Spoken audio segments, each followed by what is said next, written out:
ഇതിനു മുമ്പ് ഒരു രാഷ്ട്രീയ പാർട്ടിയും ഈ രീതിയിലുള്ള ആരോപണങ്ങൾ വന്നവർക്കെതിരെ ഇത്രയും ശക്തമായ നടപടി എടുത്തിട്ടില്ല. അവരുടെ MLA സ്ഥാനം സുരക്ഷിതമാണ്, അവരുടെ മന്ത്രിസ്ഥാനങ്ങൾ സുരക്ഷിതമാണ്, അവരിപ്പോഴും മന്ത്രിസഭയിലുണ്ട്.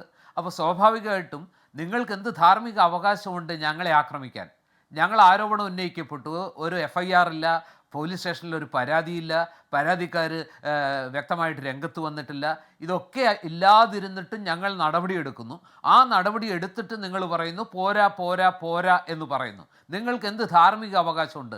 നിങ്ങൾക്ക് എന്ത് എന്ത് സദാചാരം, എന്ത് രാഷ്ട്രീയ സദാചാരം വെച്ചുകൊണ്ടാണ് നിങ്ങൾ രാഹുൽ മാങ്കൂട്ടത്തിൽ രാജിവെക്കണമെന്ന് പറയുന്നത്? അദ്ദേഹത്തിനെതിരെയുള്ള ആരോപണങ്ങൾ അന്തരീക്ഷത്തിൽ വന്നപ്പോൾ അത് സത്യമാണോ അസത്യമാണോ വസ്തുതാപരമാണോ അതോ അത് വെറും ആരോപണം മാത്രമാണ്? ഇതൊക്കെ നിലനിൽക്കുമ്പോൾ പോലും ഞങ്ങൾ അദ്ദേഹത്തിനെതിരെ നടപടിയെടുത്തു.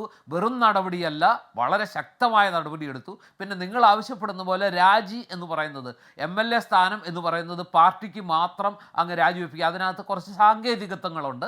അത് തിരഞ്ഞെടുക്കപ്പെട്ട ഒരു പോസ്റ്റാണ്.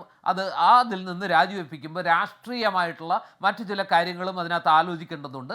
അതുകൊണ്ട് തൽക്കാലം ഞങ്ങൾ പെൻഡിങ്ങിൽ വെക്കുന്നു. ഒരു ഉപതെരഞ്ഞെടുപ്പിലേക്ക് കാര്യങ്ങൾ പോകരുത് എന്ന് പാർട്ടി ആഗ്രഹിക്കുന്ന ഒരു സാങ്കേതികത കൂടി അല്ലെങ്കിൽ ഒരു രാഷ്ട്രീയ തന്ത്രം കൂടി അതിനകത്തുണ്ടാകാം എന്ന് വേണമെങ്കിൽ നമുക്ക് വിചാരിക്കാം. പക്ഷേ എങ്കിൽ പോലും താങ്കൾ പറഞ്ഞ ചില ചോദ്യങ്ങൾ പ്രസക്തമാണ്.